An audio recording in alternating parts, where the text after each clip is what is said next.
Hello, JHMS band families, and welcome. We know back to school can be a little chaotic, so we put together this quick explainer to guide you through the band semester. Let's get you set up for success, nice and easy. You can just feel the excitement, right? The students are already jumping into some really cool new music. The start of the school year feels like an avalanche of information. So our goal here is to make this part as simple and clear as possible, so we can all focus on the fun part, the music. Okay, let's dive into Section 1, Required Forms. This is your immediate to-do list.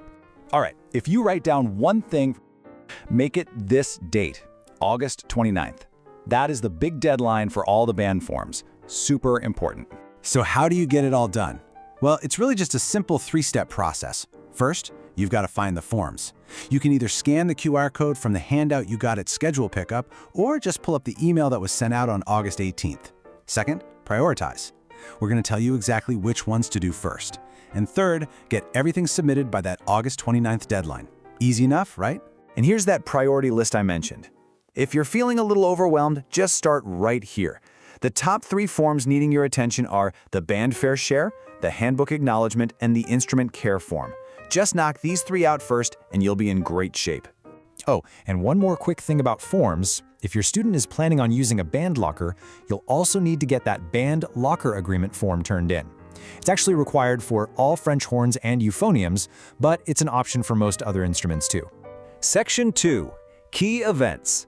It's time to pull out your calendar. So here's a quick look at the semester's big moments. It all kicks off with uniform fittings on September 8th. Then, before you know it, we'll have our fall concert on October 28th. After that are the all-county auditions on November 12th, and we wrap up the semester with our big winter concert on December 2nd. The Digital Hub. Knowing where to look for info online is going to save you so much time. Let's break down where to find what. Okay, this is actually pretty simple.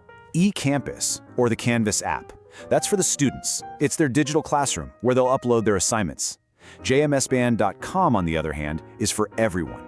That's your go-to spot for the events calendar and all the booster info. So just remember, eCampus is for assignments, and the band website is for the calendar. So, what happens if you have a question?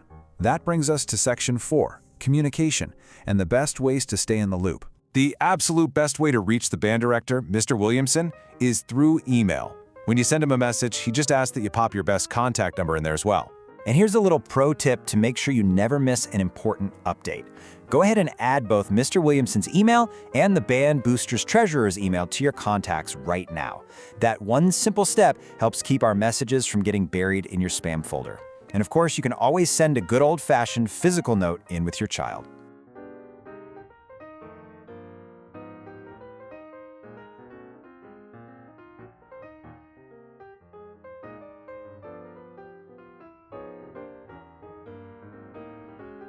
We're going to break it down into 5 key areas to make sure you're totally prepared. We'll cover what you need to bring every day, how to look the part for performances, how to use the band room, how we support our amazing program, and finally, some really important info for those of you using school-owned instruments. First up, let's talk about what you need to be ready for success every single day. And that starts with having the right tools for the job each and every time you walk in the door. You need a 1-inch binder for all your music, you gotta have your instrument, of course, your band book, and, I can't stress this enough, a pencil. That's it. Bringing these 4 things every day is your ticket to being prepared. So what happens when a reed suddenly cracks, or you run out of valve oil right before big practice?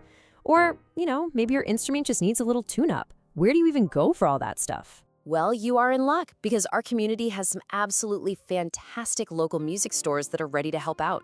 We've got great options all around us, seriously.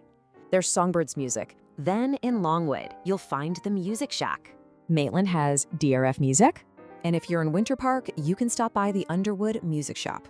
And last but not least, out in Sanford, there's a Music and Arts. Having so many great resources nearby is a huge plus, so definitely keep this list handy.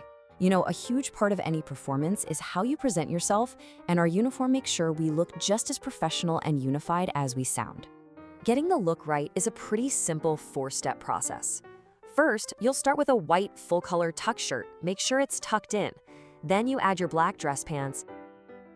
Step 3 is grabbing your black socks, and yeah, they gotta go above the ankle, and your bandeau shoes. And for the final touch, you put on the vest and tie, which really pulls the whole professional look together. And hey, when we say black dress pants, the details really do matter. This is a super important reminder, especially for the ladies. Please, no capris or yoga pants. It's all about making sure we have that sharp, formal, unified look on stage. Now you're probably wondering, okay, where do I get all this stuff? Well, it's a mix. You'll purchase your white tux shirt and what we call bandeau shoes. Those are specific, all-black dress shoes, directly through the band boosters. But the black vest and tie, those are provided. You'll just check them out for the year. And for the gentlemen in the Symphonic band, you'll get a tux jacket to check out as well. All right, let's talk about our home base, the band room. This space is so much more than just another classroom. It's really the hub for all of us, for practice, for learning, and for getting support. The doors open up at 8:15 every single morning, and this is your time. It's a perfect chance to get in some extra practice, ask for some one-on-one help, or get caught up on any assignments. Oh, and a pro tip. If the main doors aren't open yet, just use the side door from the sidewalk. It's there for you. Of course, running a top-notch band program like ours takes resources. And that brings us to how we, as a team, as a family, support our sound. It all comes down to our big annual fall fundraiser. Our fundraiser is called Snap Raise, and the best part is how simple it is.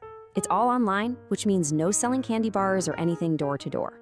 It officially kicks off on October 28th, but your only homework right now, and it's a fun one, is to take a selfie with your instrument.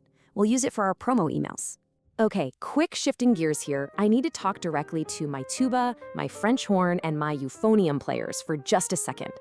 This next part is super important, and it's specifically for those of you using a school-owned instrument. The magic number I want you to remember is 2. There are exactly 2 forms that have to be on file for you to use and take home one of these larger instruments.